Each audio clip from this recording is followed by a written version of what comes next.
자, 변호사님한테 먼저 물어봤는데요. 아주 이례적인 이상한 일이 벌어졌어요. 네, 너무나 희한한 일인데요. 이제 구속적부심으로 석방이 된 건데 이 구속적부심이라는 것이 체포나 구속에 있어서 자, 적부심이란 말 자체가 구속, 적합하냐, 부적합하냐, 적부심, 이것을 심의한다.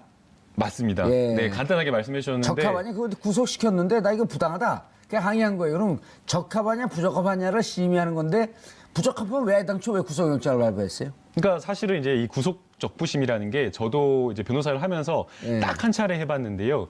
구속적부심이라는 게 있기는 한 제도이지만 법원에서 구속영장을 발부를 했는데 이것에 대해서 다시 구속적부심을 청구를 한다라고 하는 것은 생각하기가 어렵고요. 그래서 이제 이것을 신청해달라라고 어떤 피고인들이나 이런 분들이 어디서 이제 주워 들으셔가지고 알고 이거를 신청해달라라고 하면 특별한 정말 사정 변경이 없으면 안 된다라고 설명을 드리고 괜히 했다가는 오히려 재판부에게 안 좋은 인상만 줄 수 있기 때문에 하지 않는 게 좋다라고 이야기를 합니다.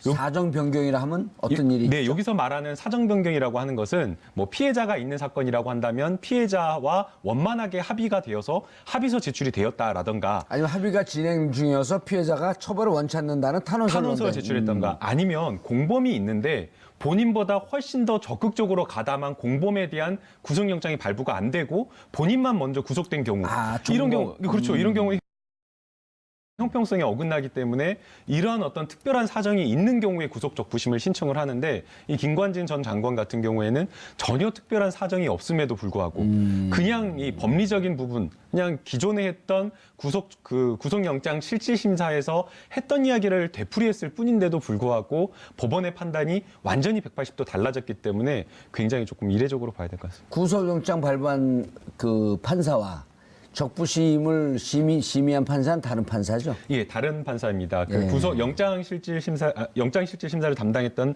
판사는 영장 전담을 한 판사이고요. 이번에 이제 구속적부심을 심사한 판사는 물론 이제 이 판사도 역시 마찬가지로 신광열 판사도 2010년경에 서울중앙지방법원에서 영장 전담 판사를 한 경력은 있습니다. 그러나 이제 똑같은 그 증거를 놓고 똑같은 증거 기록을 놓고 나오네 우리 CG가 나오네요. 네, 지금 이제 설명해 주시죠. 강부영 영장 전담 판사는 주요 혐의의 정치 관여가 소명이 된다라고 이야기를 한 겁니다. 그런데 신광열 부장판사 같은 경우에는 범죄 성립 여부에 대해서 다툼이 있다. 그러니까 피고인의 방어권을 위해서 석방해야 된다라고 이야기를 했는데 범죄 성립 여부에 대해서 다툼이 있다라고 하는 것은 본인이 그냥 증거 기록을 봤을 때에는 이게 유죄인지 모르겠다. 유죄 심증이 확실하지 않다. 이렇게 표현을 하고 있는 거기 때문에 사실은 영장을 발부한 판사와 똑같은 증거 기록을 보고 완전히 다른 판단을 지금 하고 있는 거라고 봐야 될 것 같습니다. 예, 우리 PD들은 뭐가 급해 저렇게. 예? 지금 설명하고 있는데 그걸 지워버리면 어떻게 하라는 거예요? 지금 저런 분들 수능들랑 빵점이에요. 예, 계속 얘기하시죠. 네, 그러니까 다시 한번 설명을 드리면 범죄 성립 여부에 대해서 다툼의 여지가 있다라고 지금 이야기를 하고 있지 않습니까? 그렇기 때문에 영장이 발부가 되려면 기본적으로 범죄 혐의에 대해서 어느 정도 소명이 돼야 되는데 거기에 대해서 나는 그 검찰의 소명을 받아들일 수 없다라고 지금 이야기를 하고 있는 거거든요. 그리고 그다음에 방어권 보장할 필요가 있다. 그럼 신광열 부장판사에게 물어봐야겠어요. 그럼 구속된 사람은 다 방어권이 보장이 안 되는 건가요? 말이 안 되는 거죠. 말이 안 되는 거죠. 아니 구속된 사람도 변호사 접견을 하고 자기 증거를 해서 변호사를 통해서 방어권을 충분히 발휘하고 있고 그다음에 구속하는 이유는 증거인멸이나 공범들과 말맞춤 이 다음에 김태호 지금 그 전략기획관이 지금 소환 임박한 거 아니에요? 네, 그러니까 이게 문제가 되는 게 뭐냐면 저희가 이제 증거 기록을 꼼꼼히 보지 않는다고 하더라도 보도가 된 내용만 보더라도 사실은 이 김관진 전 장관에 대한 정치 관여가 인정이 되고 있습니다. 왜 그러냐면 저기도 보세요. 또 그다음에 단순하게 그 사이버 심리 전단에 그 일을 했던 사람들이 그건 좀 이따 얘기하고 일단 우리 PD들이 저 그래프 빨리 가져가려고 그래요. 빨리 얘기해. 증거 인멸에 염려가 있다 그랬어요. 강부영 판사는. 그런데 신광열 부장판사는 뭐라 그랬어요? 주거가 일정하고 도망하거나 증거인멸 염려가 없다라고 지금 이걸 평가를 하는데요. 근데 박근혜 대통령 주거가 일정하지 않아서 구속시켰네요. 뭐 중간에 이사 갔잖아요. 삼성동에서. 근데 이제 그 영장 나온 후에 이사가 가지고. 이제 이 증거 인멸의 우려가 있다라고 하는 것이 이게 추상적으로 평가를 하는 겁니다. 사실 이제 저도 이 영장실질심사 들어갔을 때 아니 회사를 잘 다니고 있고 한 번도 결근한 적이 없고 초범이고 예. 그런데도 불구하고 사실은 이 부분에 대해서 영장이 발부가 된 경우가 많았습니다. 그래서 이제 제가 직접 영장 발부한 판사한테 전화 걸어가지고 도대체 왜 이렇게 죽어도 확실하고 초범이고 그다음에 회사도 한 번도 결근 안 하고 잘 다니는 사람이 증거인멸의 우려가 있다라고 평가를 하느냐. 우려가 있다고 도주 보느냐. 우려가 있다고 평가를 하느냐 제가 이제 물어보니까 이것은 추상적인 평가라고 이야기를 한 겁니다. 사람 마음속에 들어가 볼 수가 없는 거지 않습니까? 그렇기 때문에 이것을 어떤 사람의 어떤 객관적인 지표를 보고 평가를 하는 것이 아니라 중대한 범죄와 관련해서 이 사람이 이 범죄 혐의가 충분히 소명되는데도 불구하고 부인을 하고 있다라고 한다면 증거의 인멸의 우려라든가 아니면 도주의 우려가 높다라고 평가를 할 수밖에 없다라는 거죠. 예. 지금 이 사안 마찬가지도 이 사안 자체도 김관진 전 장관 같은 경우에는 이미 2012년, 13년도에 한 번 수사가 될 것을 군에서 그걸 한번 막은 사실이 있지 않습니까? 거기까지 수사가 됐어야 되는데 그럼 이러한 어떤 정황들이 있다라고 한다면 영장 전담 판사도 충분히 기록이 나와 있다라고 한다면 이것을 함께 종합적으로 판단을 했어야 되는데 그러지 않았다는 점에서 사실은 너무나 이례적이고 납득하기가 조금 어렵다라고 봐요. 그래서 여기서 이제 우리가 흔히 법관은 법률과 양심에 따라서 재판한다. 이 재판이 뭐 여러 재판도 있을 수 있지만 이런 구속 적법심도 일종의 재판이라 보는 거 아닙니까? 그럼요. 그렇죠. 그렇다면은 법률과 양심에 따라서 한다 했는데 지금 뭐 법률과 양심, 이 사람의 법률과 양심 다르고 저 사람의 법률과 양심이 다르냐 이런 판단을 국민들은 하게 되는 거죠. 예. 그런 면에서 보면 이 둘 중에 한 명은 법률과 양심이란 이름 뒤에 숨어서 어떤 사적 관계의 사람의 이해관계를 챙겨준 것이 아닌가 하는 이런 오해를 지금 할 수 있는 그런 장면이 벌어졌다고 봅니다. 아, 이런 말씀이시네. 강부영 판사는 구속영장을 발부를 했고 그다음에 누군가 이번에 차장? 신광열 부장판사. 심광열 부장판사. 이 둘 중에 하나는 누구는 맞고 누구는 틀리다. 누구는 법과 양심에 의해서 했고 누구는 법과 양심에 의해서 하지 않았다라고 이렇게 볼 수 있다. 그렇게 의심을 지금 우리가 할 의심할 수밖에 없죠. 심광열 부장판사 부장판사인가요? 뭐 저는 이제 그분에 대한 의심을 좀 더 할 수밖에 없는 상황인데요. 의심 안 해도 돼요. 일단 심광열 부장판사 이력에 대해서 말씀해 주시죠. 어쨌든 이분이 이제 우병우 전 수석하고 이 고향도 봉화로 갔고 또 뭐 대학도 동기고 대구 뭐 서울대 법대는 연수원도 동기고 이렇다 하니까 어허. 그런 이제 사적 인간관계가 어째 이 사건에 영향을 혹시 미친 것은 아닌가 하는 그런 이제 의심을 우리가 갖게 되는 거죠. 왜냐하면은 영장 전담 판사하고 똑같은 사항을 놓고 정다른 180도 해석을 내렸고 또 그 중간에 뭐 어떤 사정의 변경이 없지 않았습니까? 예. 그런 면에서 보면 둘 중에 한 명의 판단은 잘못됐다. 이렇게 본다면은 지금 대부분의 국민들은 후자인 신광열 부장판사의 판단에 더 의심의 눈초리를 보낼 수밖에 없다. 그에 대해서 이제 송영길 민주당 국회의원이 강하게 질타를 했죠. 그래서 이 사법제도 내에 국민 참여의 기회가 주어지는 것이 맞다. 이 지나친 재량권을 발휘한 게 아닌가 하는 그런 의심을 지금 받고 있습니다. 김명수 대법원장 임명하고 그랬을 때는 이게 만약에 이걸 어느 국민이 이해할까요? 강부영 부장판사와 신강렬 둘 중에 하나는 뭔가 지금 법원의 일관성이 깨진 거 아니에요? 그렇습니다.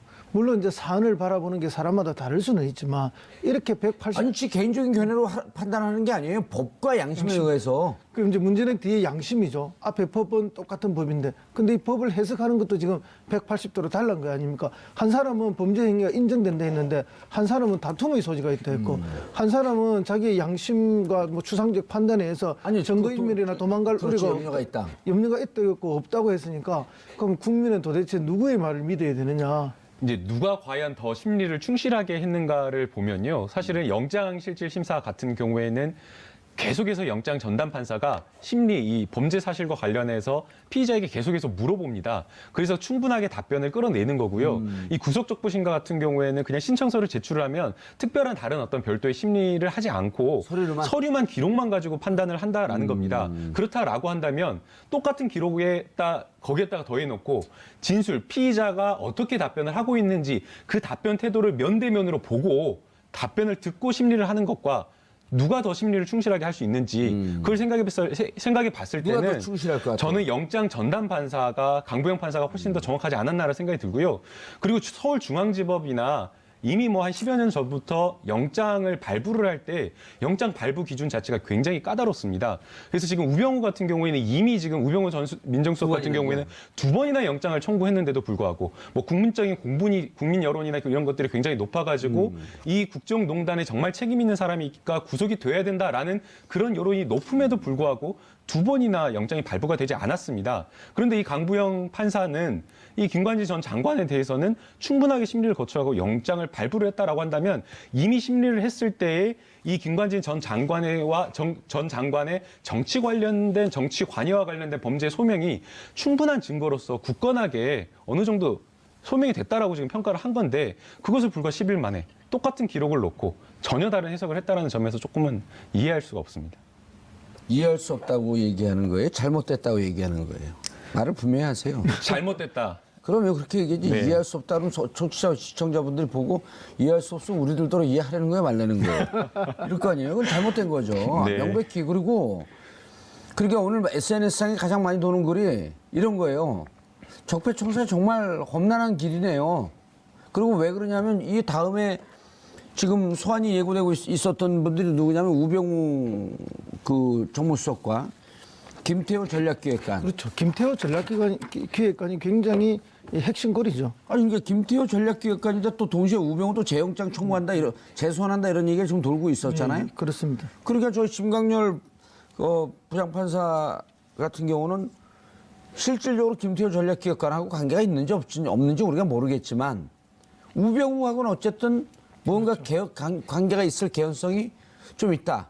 제가 오늘 방송 끝나면 봉화를 한번 가봐야겠어요. 제가 봉화 출신이거든요. 아, 고향이 봉화입니까? 예, 아주 봉화 창피해 다 좋았고 죽겠어요, 제가 두 분 다. 어쨌든 이 두 분이 뭐 학연과 지연은 확실하게 얽혀 있는 거죠. 그렇죠. 뭐 혈연은 고등학교는 모르겠지만 어디 나왔대요? 고등학교까지는 제가 파악을 못해요. 우리 작가들 찾아줘야 되는데 이런 거는.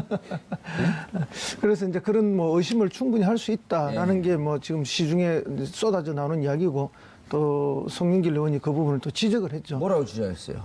두 분의 이제 대학 그리고 고향 그다음에 사법연수원 동기까지 지적하면서 그런 사적인 우병우의 입김이 들어간 거 아니냐? 사적인 관계 때문에 법률과 양심에 따라 다 판단한 것이 아니지 않느냐. 네, 학연과 지연과 인간 간의 관계로 판단할 수밖에 없었던 거 아니냐? 그런 것이 영향을 미친 것이라고 이제 이렇게 의심을 하는 거죠. 의심을 하면서 이런 사법적 절차 과정 속에 국민의 참여들이 필요한 이유가 바로 이런 데 있다. 적부심도 국민이 좀 참여하고 같이 그렇죠. 의논하고. 예, 예. 송영길 의원이 모처럼 그 발언 얘기를 했네요. 그렇죠. 뭐 우리가 흔히 뭐 지금까지 늘 이야기했던 뭐 배심원제라든지 참심제라든지 어쨌든 그 과정 속에 국민들도 좀 참여할 수 있는 기회가 이런 것 때문에 필요하다는 주장이 나오는 거죠. 판사가 저렇게 못된 주장을 하면 어떻게 그 혼을 내줘야 돼요? 통제할 방법이 사실은 없습니다. 예. 아, 판사 하나님입니까 그럼? 지금 마음대로.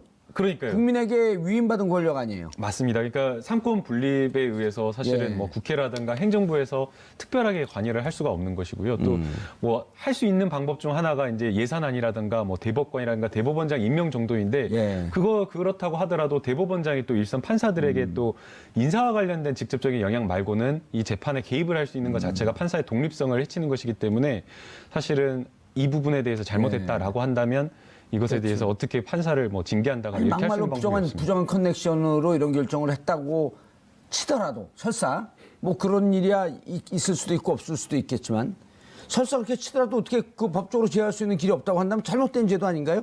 예를 들어서 지금 뭐 이제 그 국회의원도 몇 번 출마해 보시고 그랬지만 가장 국민에게 적절하게 위임받은 건 선거제도밖에 없거든요. 물론 선거제도가 이제 뭐 가장 권위 있는 위임받은 제도이긴 합니다만 사실은 이제 법관의 이런 독립이라든지 법률과 양심에 따른 판단을 독립적으로 보장해주는 그거는 뭐 올바른 일이고 맞습니다. 근데 이제 그것을 이제 악용했을 때 어떻게 할 거냐 별 방법이 없는 거죠.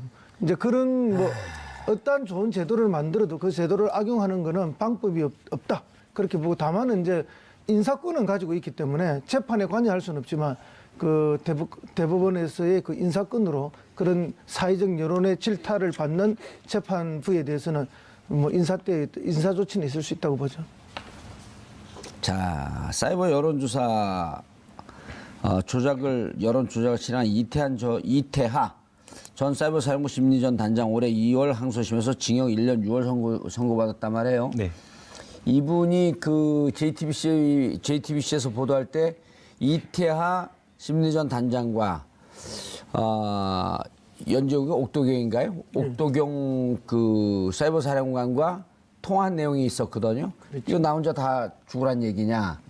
장관이 잘한다고 표창장 준 거 아니냐는데 자, 요 밑에 사람입니다. 심리전 단장은 네. 국방부 장관, 사이버 사령관, 그다음에 심리전 단장 이렇게 층층하층 있는데 심리전 단장은 현장에서 실행을 담당한 사람은 구속이 됐어요. 1년 6월을 받았어요.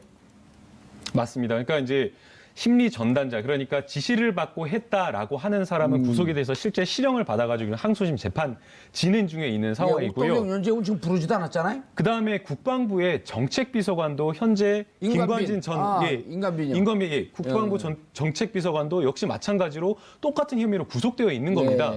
그런데 지금 김관진 전 장관은 안 됐다라고 지금 이야기를 하고 있는데 밑에 있는 사람들이 보고를 했다라고 지금 상세하게 이야기를 하고 있고요. 이 군 사이버 심리 전단이 어떻게 움직였는가라고 이야기를 하면 자체적으로 움직인 것이 아니라 청와대에서 어떠한 정책과 관련된 심리전단 활동을 하라라는 그런 지시를 받고 매일같이 일일 보고를 하고 어떻게 활동했다라는 걸 보고를 하고 보고를 받고 이런 것을 했다라는 겁니다. 그리고 또 그 보고나 지시 받은 그런 것들을 보게 되면 굉장히 은밀하게 그 시건 장치가 되어 있는 서류 봉투에다가 인편으로 해갖고 전달한다거나 아니면 작전이나 이런 것들을 하는 비밀리에 쓰는 국방부 전산망을 통해 가지고 보고를 했다라고 지금 이야기를 하고 있는 상황이고요.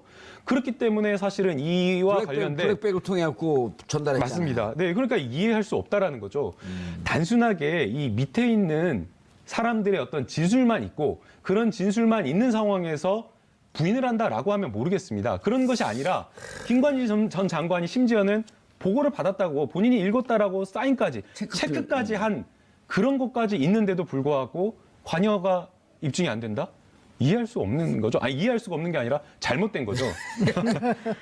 자, 이 심광렬 이분은 어떻게 해야 됩니까? 그러면 아무런 대처를 못 취하나요? 아무런 대책이 없죠.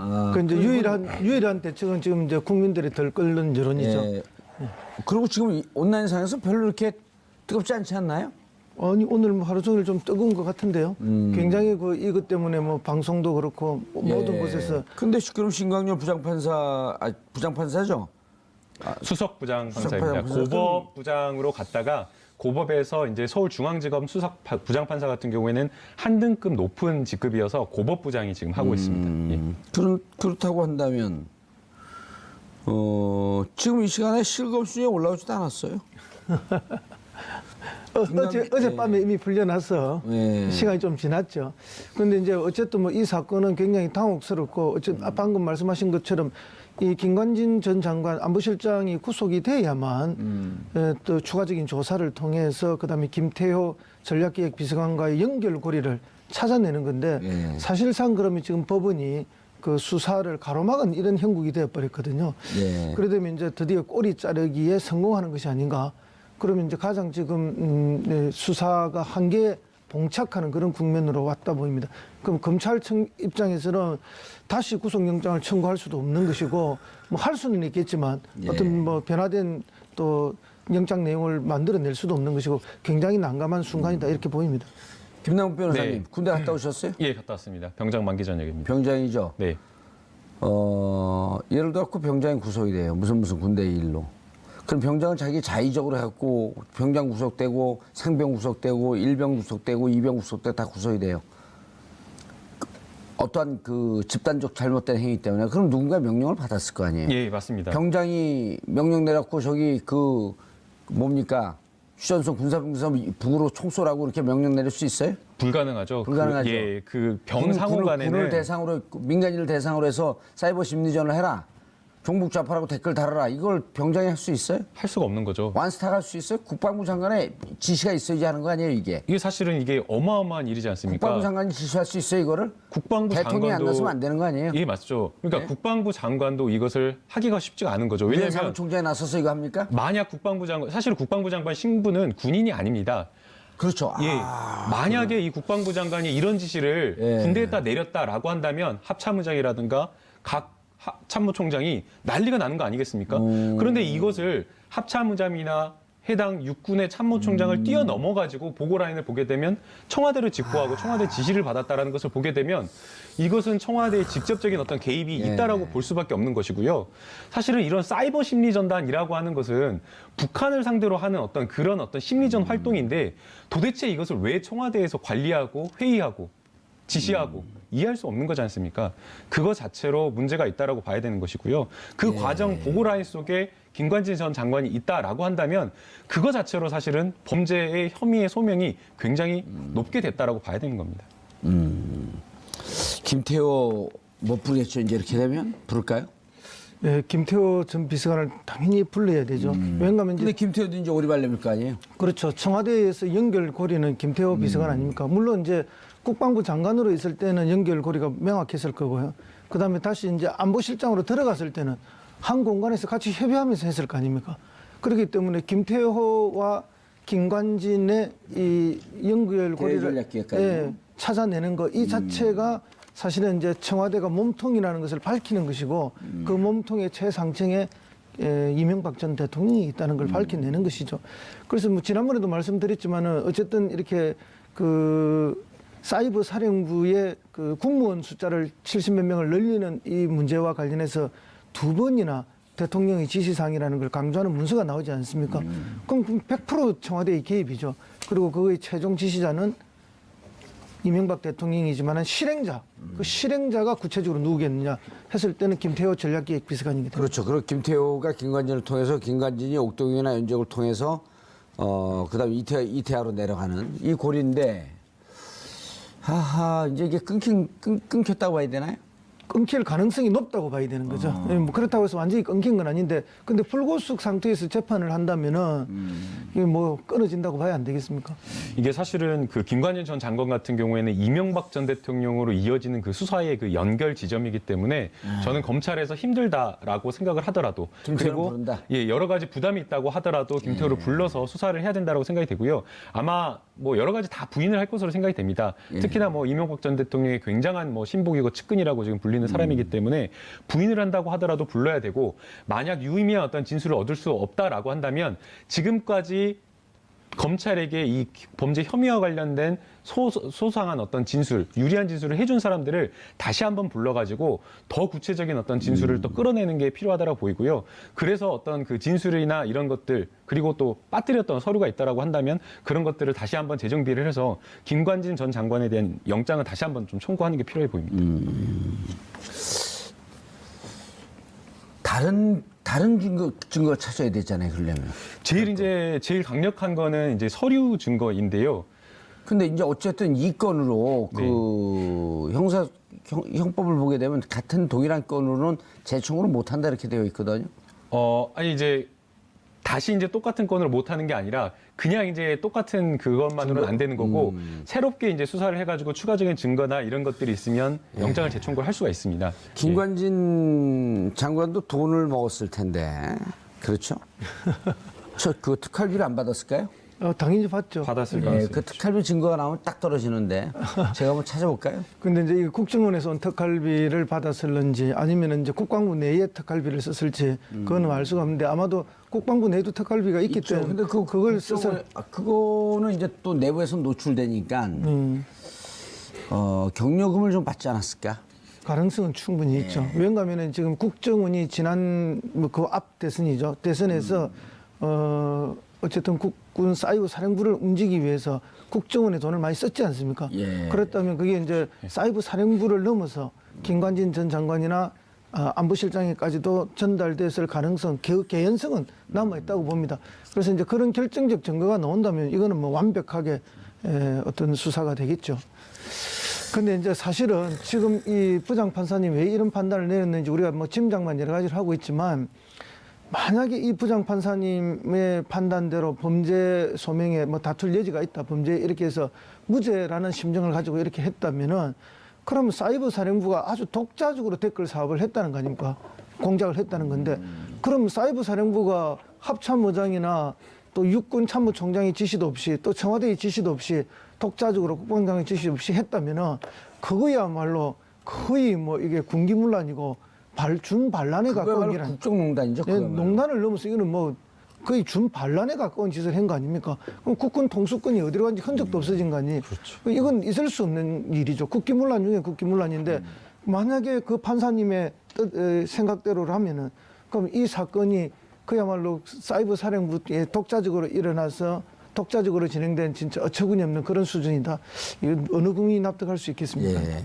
김남국 변호사님 네. 모처럼 나왔으니까 오늘 이따 끝날 때 네. 심광열 차장 부장 판사. 형사수석부장. 고법 네. 부장 판사인데 이분한테 욕만 하지 말고 예, 육두문자를 쓰게 되면 이제 우리가 그 방송에서 잘려요. 김남국 변호사는 안 잘려요. 제가 잘려요. 이 자리가 탐나면 욕을 하셔도 되고 이 자리가 탐나지 않으면 이따가 영상 편지 그런 분들한테 편지 보내기도 싫은데 영상 택배. 영상 택배. 예. 그렇죠? 네. 영상 택배 한번 날려주세요. 네, 알겠습니다. 보든 말든. 예. 국민들은 보고 있습니다. 알겠습니다. 좀 준비하고 계세요. 네. 제가 이제 지금부터 질문 안 할 테니까. 자, 우수석 소환은 어떻게 되고 있죠? 우수석 소환 지금 준비가 하려면은 뭐 굉장히 검찰이 철저하게 준비를 해야 되지 않겠습니까? 어쨌든 이제 추명호 전 국익정보국장이죠. 이분 직계죠. 예, 직계 중에 직계고 이제 사실 비선 라인이라 보는 거죠. 국정원에 있는 우병우의 비선 라인이었으니까. 네. 그래서 취합되는 모든 정보를 우병우 전 수석에게 사적으로 먼저 보고했던 그런 사람 아닙니까?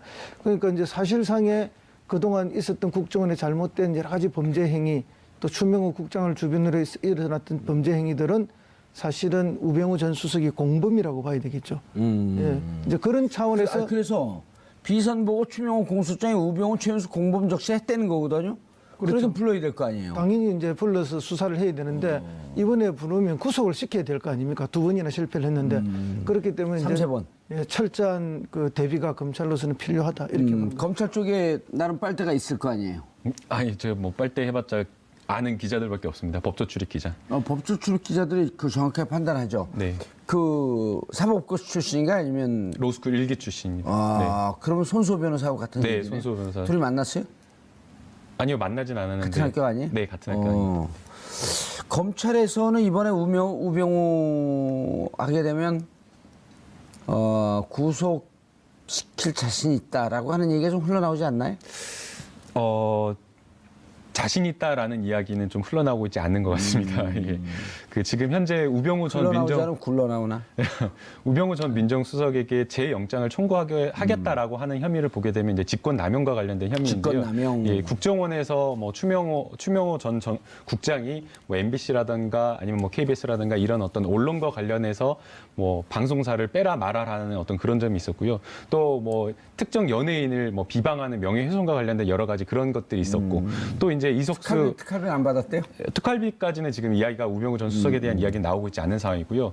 또 이제 더 나아가서 이제 우병우 전 민정수석에 대해서 이석수 그 감찰관에 대한 여러 가지 이제 비위 사실이나 이런 것들을 추명호 국장이 감찰을 해가지고 몰래 이제 추적을 해가지고 이것들을 보고했다라고 지금 여러 가지 혐의점이 나오고 있는 상황인데 이 부분과 관련해서 이제 추명호 전 국장이 보고했다라는 정황만 지금 나와 있는 상황이고 실제 보고를 했다라고 하는 추명호 전 국장이 우병우 전 민정수석과의 관계라든가 이런 것들에 대해서 구체적인 어떤 진술을 하고 있지 않은 상황이기 때문에 지금 현재 검찰이 가지고 있는 증거로 재영장을 청구하겠다라고는 하고 있지만 과연 이제 영장 발부에 자신이 있는지 그거는 조금 의문인 것 같습니다. 추명호, 예. 특활비 부분은 뭐 이제 우리가 짐작만 하는 거죠. 아직까지 구체적인 증거가 나온 건 아니고요. 왜냐하면 이 정무수석한테 500만 원씩 특활비를 전달한 사람이 추명호 국장이잖아요. 그러니까 이제 박근혜 대통령한테 뭐 5천만 원, 1억씩 이렇게 전달됐던 거는 기조실장이 그 문고리 3인방을 통해서 전달했는데 그 정무수석이나 다른 수석한테 전달할 때는 추명호 국장이 직접 전달했단 말입니다. 그러면 우병우의 신복인 추명호 국장이 다른 수석한테는 특활비를 매달 500만 원씩 전달하면서 과연 우병우 수석에게는 전달하지 않았을까? 이렇게 봤을 때 어느 국민이 안 했다고 생각하겠습니까? 오히려 더 많은 액수를 전달했을 가능성도 있다고 보는 거죠. 지금 어쨌든 국정원의 특활비 중에 40억 정도는 소명이 되는데 사라진 나머지 30억이 소명이 제대로 안 되고 있는 거 아닙니까? 그중에 상당수 일부가 크기도 갔을 가능성이 있다라는 것이 지금 일반의 추측입니다. 그렇죠. 30억 사라진 30억이 여권에 흘러오지 않았을까 당시에. 예, 여권 정치인에게도 가고 예. 여기에도 일부 가고 뭐 갈 데가 뻔하지 않습니까? 우병우한테 갔다 이렇게 보시는 거예요? 저는 뭐 이런 정도의 관계에서 안 갔다는 것은 그거 더 안 갔으면 그게 더 이상하죠. 저는 견해가 좀 틀려요. 우병우 수석에게 간 게 아니라 우병우 수석에게 많이 갔다. 그래서 뭐 특히 이제 민정 같은 경우에는 뭐 청와대 내에서 이제 민정수석실 직원이 굉장히 많거든요. 많아요. 네, 뭐 제일 요 청와대 출신이군요. 예. 민정수석실 파워가 제일 세기도 하고 왜냐하면 인사검증을 거기서 하기 때문에 결국은 청와대 내에서 최종 파워는 민정수석실입니다. 뭐 정무수석실이 뭐 더 힘이 좋다 선임수석이다 하지만 결국은 민정에서 모든 정보와 자료를 다 쥐고 있기 때문에 그것을 아니다 하면은 그냥 더 이상 진행이 안 되는 거죠. 그렇기 때문에 이제 가장 큰 힘을 갖고 있는 또 그리고 자기 직계 빚은 라인인데 남들한테 주면서 자기 직계 그 라인의 보스한테 안 줬다. 이해하기 어려운 일이죠. 그는. 그리고 이제 우병우 수석 같은 경우는 또 집에 돈이 많기 때문에 돈에 욕심이 없을 것이다라고 이렇게 보는 사람들이 많은데 그건 반대죠. 돈 많은 사람이 더 돈에 욕심이 많죠. 그래서 돈이 많은 거니까. 그러니까 소고기 먹는 사람은 늘 소고기 더 먹고 싶어 하니까요. 예. 오늘 모든 수험생들이 소고기 먹었으면 좋겠네. 우병우 수석. 네. 뭐로 걸릴까요? 지금 검찰에서 준비하고 있는 게 뭐예요? 분명히 잡긴 잡았다 이렇게 얘기든 나오는데. 잡기는 잡았다라고 지금 이야기가 나오는데 결국에는 이제 직권남용 혐의와 관련된 부분을 다시 한번 하지 않을까라는 생각이 듭니다. 이번에 이렇게 까끌까끌한 장갑을 잡았다 그러는데 못 빠져나가게 미꾸라지 미끌미끌.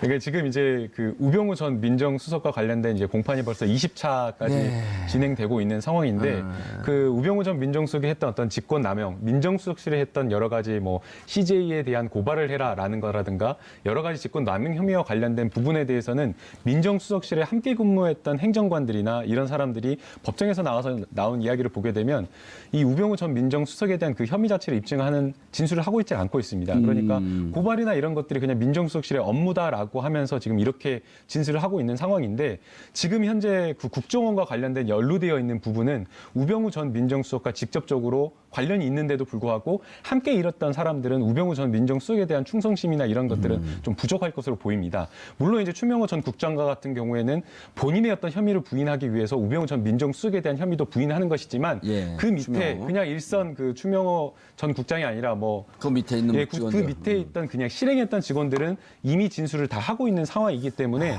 우병우 전 민정수석과 관련된 부분이 들어서 한 것이라도 있다라고 한다면 아니면 혹시 본인이 본소리라도 있다라고 한다면 그 부분에 대한 진술을 검찰에서 털어놓았거나 털어놓을 것으로 보이기 때문에 기대를 조금 해볼 수는 있을 것 같습니다. 예. 교수님. 네.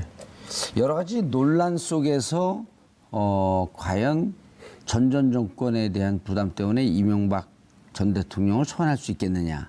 이런 우려 섞인 얘기가 많았었는데 증거가 자꾸도 넘치게 나왔단 말이에요. 물론 이게 몇몇 변호사들은 그런 얘기를 하더라고요. 이게 일반인 기업이었으면 10번도 더 넘게 구속됐는데 전직 대통령이라고 하는 것 때문에 좀 더 꼼꼼하고 조밀한 증거가 필요하다. 완벽한 증거가 준비하느라고 시간이 좀 걸렸다. 뭐 이제 소환해서 그때부터 조사해서 뭘 얻으려 하면은 그거는 이미 실패되는 거죠. 신분 자체가 전직 대통령이고 또 그런 차고 넘치는 증거가 있대도 소환 자체가 부담스러운 것도 사실입니다. 예. 그건 왜냐하면 특수한 신분이었기 때문에 그런 것이고 또 그분을 지지했던 정치 세력들이 있기 때문에 더더구나 그런 건데요. 지금 여론조사를 보면 아주 미묘한 변화가 하나 있습니다. 부산, 경남, 울산 쪽에서의 그런 미묘한 여론조사의 변화는 이 적폐 청산과 관련해서 정치 보복이라는 게 다른 지역보다 조금 더 높게 나옵니다. 이제 그런 면에 있어서 어떤 보수 세력의 결집이라든지 이런 거에 대한 정치적 부담이 없을 수는 없습니다. 그러나 이제 지금 적폐 청산에 대해서 적폐 청산이 국민 통합을 해치는 거라고 우리가 볼 수 없는 거거든요. 진정한 적폐 청산이 되어야만 그다음에 진정한 국민 통합이 일어날 수 있기 때문에 검찰은 있는 그대로 수사하는 것이 맞다. 어떤 검찰이 너무 정무적 판단을 할 필요가 없다. 그렇죠. 정무적 판단은 정치하는 사람들이 하는 것이고 그에 대한 책임도 정치하는 사람이 지는 것이지 검찰이 정치를 하려고 들면 안 된다. 저는 그렇게 봅니다. 예, 알겠습니다. 이 모든 사안이 말도 안 되는 도저히 납득할 수 없는 심광열 고법 부장판사의 구속 적부심 인용, 즉 구속 적부심을 받아들여서 김관진을 석방한 것 때문에 그렇단 말이에요. 그리고 이제 우리가 이런 건 옳지 않다. 봉화 출신이 왜 이러냐? 서울대법대 출신 19기가 왜 이러냐 이렇게 얘기를 하는데 이제 우리 신광열 우리가 아닙니다. 죄송합니다. 신광열 부장판사에 대한 영상 메시지를 좀 보내야 되겠죠. 영상 메시지가 아니라 영상 택배라 그랬어요. 예, 네. 그냥 영상 편지 딱 찍었고 쓰레기통에 버릴까? 영상 쓰레기라 그러게. 예? 영상 폭탄으로 하죠. 그럼. 영상 폭탄. 네. 알겠습니다. 팩폭. 네. 예. 시작하시죠. 자, 심광열 부장판사에게 보내는 김남국 변호사의 영상 쓰레기. 네. 그 신광열 부장판사님, 그 법관의 판사가 하는 판결이라고 하는 것은 모든 국민들에게 납득이 돼야 된다라고 이야기를 들었습니다. 그렇기 때문에 그 법관의 하는 말이라든지 법관이 쓴 판결문이라든지 모든 것이 다 국민들 상식에 맞아야 된다라고 생각이 되는데 이번 판결은 정말 상식에도 맞지 않고 법률에도 맞지 않다라고 생각이 됩니다.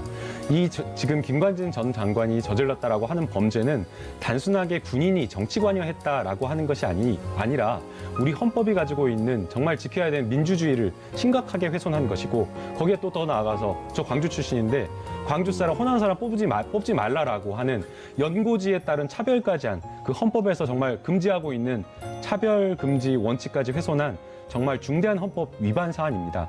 그런데도 불구하고 정말 증거가 차고 넘치는데도 불구하고 구속영장을 발부한 그 영장 전담 판사의 판단을 존중하지 않고 이렇게 석방했다라는 거 국민들 분노하고 있다라는 거 반드시 알아주셨으면 좋겠고요.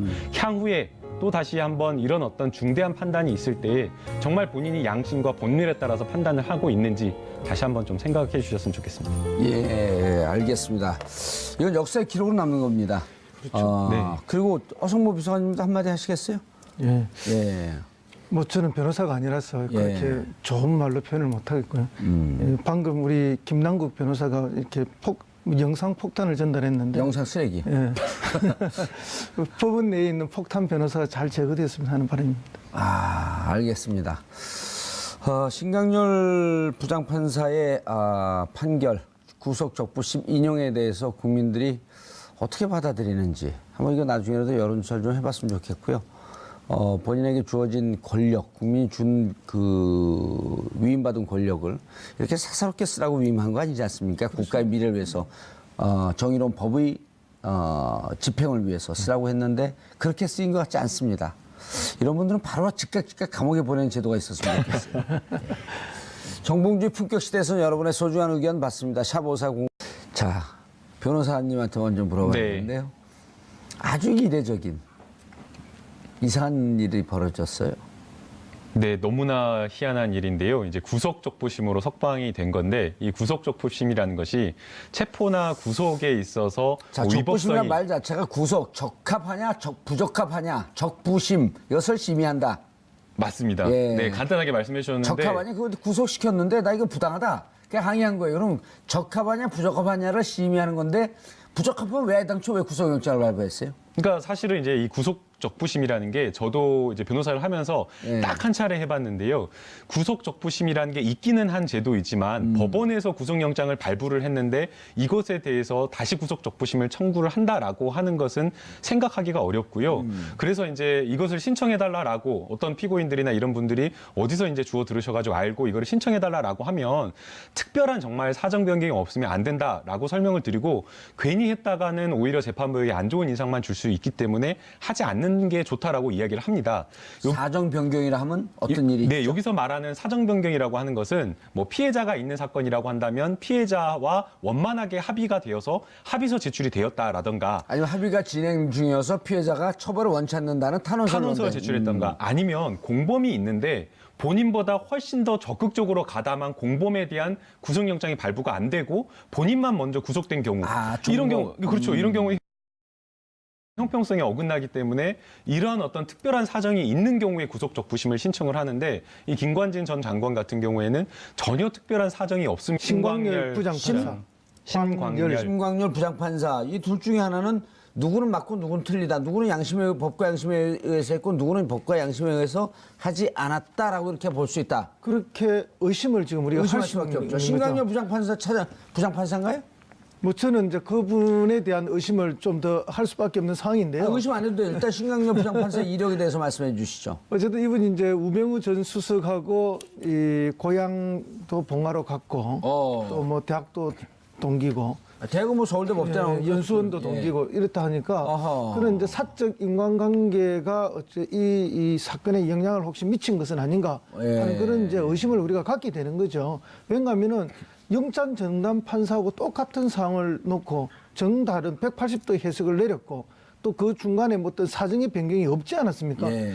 그런 면에서 보면 둘 중에 한 명의 판단은 잘못됐다. 이렇게 본다면은 지금 대부분의 국민들은 후자인 신광열 부장판사의 판단에 더 의심의 눈초리를 보낼 수밖에 없다. 그에 대해서 이제 송영길 민주당 국회의원이 강하게 질타를 했죠. 그래서 이 사법제도 내에 국민 참여의 기회가 주어지는 것이 맞다. 이 지나친 재량권을 발휘한 게 아닌가 하는 그런 의심을 지금 받고 있습니다. 김명수 대법원장 임명하고 그랬을 때는 이게 만약에 이걸 어느 국민이 이해할까요? 강부영 부장판사와 신강렬 둘 중에 하나는 뭔가 지금 법원의 일관성이 깨진 거 아니에요? 그렇습니다. 물론 이제 사안을 바라보는 게 사람마다 다를 수는 있지만 이렇게 180 아니, 지 개인적인 견해로 판단하는 게 아니에요. 법과 양심에 의해서. 그럼 이제 문제는 뒤에 양심이죠. 앞에 법은 또 에도 불구하고 그냥 이 법리적인 부분, 그냥 기존에 했던 구속영장 실질심사에서 했던 이야기를 되풀이했을 뿐인데도 불구하고 법원의 판단이 완전히 180도 달라졌기 때문에 굉장히 조금 이례적으로 봐야 될 것 같습니다. 구속영장 발부한 그 판사와 적부심을 심의한 판사는 다른 판사죠? 예, 다른 판사입니다. 예. 영장 실질 심사를 담당했던 판사는 영장 전담을 한 판사이고요. 이번에 이제 구속적부심을 심사한 판사는 물론 이제 이 판사도 역시 마찬가지로 예. 신광렬 판사도 2010년경에 서울중앙지방법원에서 영장 전담 판사를 한 경력은 있습니다. 그러나 이제 똑같은 그 증거를 놓고 똑같은 증거 기록을 놓고 나오네요. 우리 CG가 나오네요. 네, 지금 이제 설명해 주시죠. 강부영 영장 전담 판사는 주요 혐의의 정치 관여가 소명이 된다라고 이야기를 한 겁니다. 그런데 신광렬 부장판사 같은 경우에는 범죄 성립 여부에 대해서 다툼이 있다. 그러니까 피고인의 방어권을 위해서 석방해야 된다라고 이야기를 했는데 범죄 성립 여부에 대해서 다툼이 있다라고 하는 것은 본인이 그냥 증거 기록을 봤을 때에는 이게 유죄인지 모르겠다. 유죄 심증이 확실하지 않다. 지금 이렇게 지금 표현을 하고 있는 거기 때문에 사실은 영장을 발부한 판사와 똑같은 증거 기록을 보고 완전히 다른 판단을 지금 하고 있는 거라고 봐야 될 것 같습니다. 예, 우리 PD들은 뭐가 급해 저렇게. 예? 지금 설명하고 있는데 그걸 지워버리면 어떻게 하라는 거예요? 지금 저런 분들 수능들랑 빵점이에요. 예, 계속 얘기하시죠. 네, 그러니까 다시 한번 설명을 드리면 예. 범죄 성립 여부에 대해서 다툼의 여지가 있다라고 지금 이야기를 하고 있지 않습니까? 예. 그렇기 때문에 영장이 발부가 되려면 기본적으로 범장 발부한 판사한테 전화 걸어가지고 도대체 왜 이렇게 죽어도 확실하고 초범이고 그다음에 회사도 한 번도 결근 안 하고 잘 다니는 사람이 증거 인멸에 우려가 있다라고 평가를 하느냐? 우려가 있다고 도주 보느냐? 우려가 있다고 평가를 하느냐? 제가 이제 물어보니까 이것은 추상적인 평가라고 이야기를 한 겁니다. 사람 마음속에 들어가 볼 수가 없는 거지 않습니까? 그렇기 때문에 이것을 어떤 사람의 어떤 객관적인 지표를 보고 평가를 하는 것이 아니라 중대한 범죄와 관련해서 이 사람이 이 범죄의 혐의가 충분히 소명되는데도 불구하고 부인을 하고 있다라고 한다면 증거의 인멸의 우려라든가 아니면 도주의 우려가 높다라고 평가를 할 수밖에 없다라는 거죠. 예. 지금 이 사안 마찬가지도 이 사안 자체도 김관진 전 장관 같은 경우에는 이미 2012년, 13년도에 한 번 수사가 될 것을 군에서 그걸 한 번 막은 사실이 있지 않습니까? 거기까지 수사가 됐어야 되는데. 그럼 이러한 어떤 정황들이 있다라고 한다면 영장 전담 판사도 충분히 기록이 나와 있다라고 한다면 이것을 함께 종합적으로 판단을 했어야 되는데 그러지 않았다는 점에서 사실은 너무나 이례적이고 납득하기가 조금 어렵다라고 봐야 됩니다. 그래서 여기서 이제 우리가 흔히 법관은 법률과 양심에 따라서 재판한다. 이 재판이 뭐 여러 재판도 있을 수 있지만 이런 구속 적법심도 일종의 재판이라 보는 거 아닙니까? 그럼요. 그렇죠. 그렇다면은 법률과 양심에 따라서 한다 했는데 지금 뭐 법률과 양심, 이 사람의 법률과 양심 다르고 저 사람의 법률과 양심이 다르냐 이런 판단을 국민들은 하게 되는 거죠. 예. 그런 면에서 보면 이 둘 중에 한 명은 법률과 양심이란 이름 뒤에 숨어서 어떤 사적 관계의 사람의 이해관계를 챙겨준 것이 아닌가 하는 이런 오해를 지금 할 수 있는 그런 장면이 벌어졌다고 봅니다. 아, 이런 말씀이시네. 강부영 판사는 구속영장을 발부를 했고, 그다음에 누군가 이번에 차장? 혐의에 대해서 어느 정도 소명이 돼야 되는데 거기에 대해서 나는 그 검찰의 소명을 받아들일 수 없다라고 지금 이야기를 하고 있는 거거든요. 그리고 그다음에 방어권 보장할 필요가 있다. 그럼 신광열 부장판사에게 물어봐야겠어요. 그럼 구속된 사람은 다 방어권이 보장이 안 되는 건가요?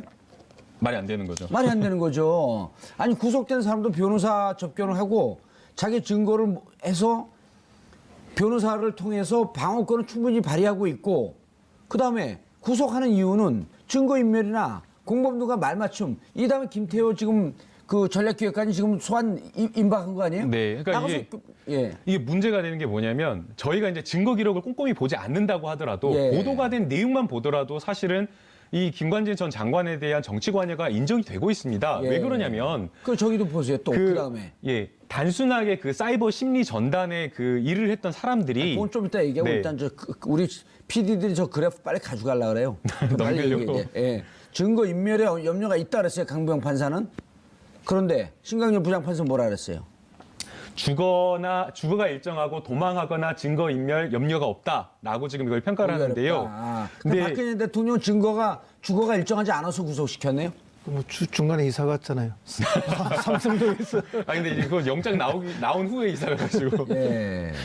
이제 이 증거 인멸의 우려가 있다라고 하는 것이 이게 추상적으로 평가를 하는 겁니다. 사실 이제 저도 이 영장실질심사 들어갔을 때 아니 회사를 잘 다니고 있고 한 번도 결근한 적이 없고 초범이고 그런데도 불구하고 사실은 이 부분에 대해서 영장이 발부가 된 경우가 많았습니다. 그래서 이제 제가 직접 영장